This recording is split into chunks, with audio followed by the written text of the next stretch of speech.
I was caught off guard completely. What you are about to hear is true. He had come into my home, and all of a sudden I got hit with an object in the back of my head. Shockingly true. And that was the first time. And then it just continued after that and got more violent.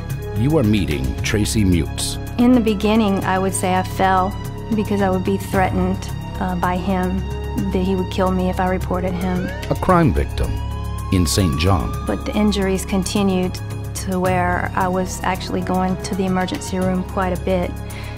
Black eyes, bruises all over, bruises on my neck from being choked. He would sneak in my house while I was sleeping, and I'd wake up with his hands around my neck just to terrorize me. And I was afraid. I was afraid of him because he said he would kill me. This is a story you must hear. One night, the beating was so bad, I was thrown down the stairs. He choked me to the point that I couldn't swallow, and he passed out drunk. A story you must hear before you vote. And I fled, and I went to the emergency room. And at that point, the physicians at the emergency room called the sheriff's department to come in. Tracey turned to Sheriff Wayne Jones for help because the man abusing her was a St. John sheriff's lieutenant. But the outcome wasn't what she expected. When I told Sheriff Wayne Jones that one of his deputies was abusing me, he refused to take action, he refused to help me, and he politely escorted me out the door. I brought an overwhelming amount of evidence to him, and I showed him medical reports, played voicemail messages where I was being threatened. Tracey felt hopeless. The abuse by the deputy continued, and Tracey tried to appeal to Sheriff Jones once again. So I went a second time when I found out about another female that he had victimized, and again, he said he was not going to take any action. I asked him if I could see internal affairs, and he said no, that everything had to go through him. Sheriff Wayne Jones sent Tracey away twice. Considering the evidence that I brought to his attention, I expected that the sheriff would have opened a full-blown investigation and actually made me feel secure that he was going to do something about it.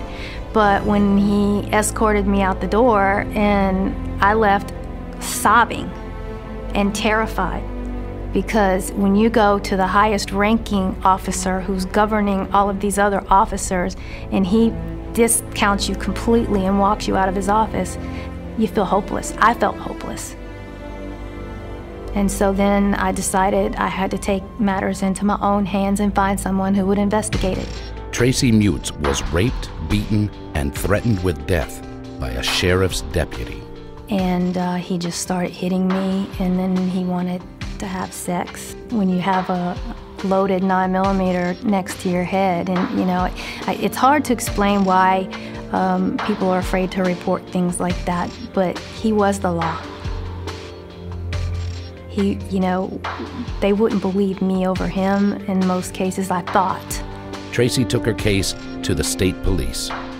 The deputy was indicted for forcible rape. So while I was having him investigated for violent crimes against me and other women, he was carrying a gun, he was wearing a badge, and he was investigating rapes, murders, domestic violence, and other types of crimes. Tracey's terror ended when the deputy pled guilty to a lesser offense.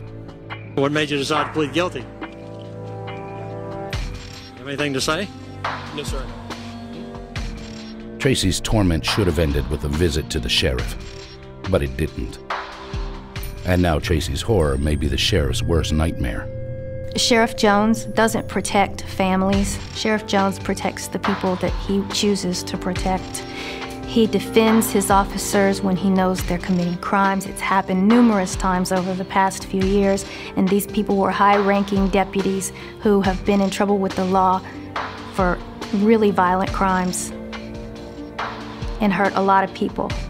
I pray that he will not be reelected. He doesn't deserve to be in that position. People aren't protected. Crime is up regardless of what he says. And I can never feel safe walking outside of my house anymore because of the crimes that were committed against me, and he didn't even help me. You can vote to change what's happening in St. John with your one private vote.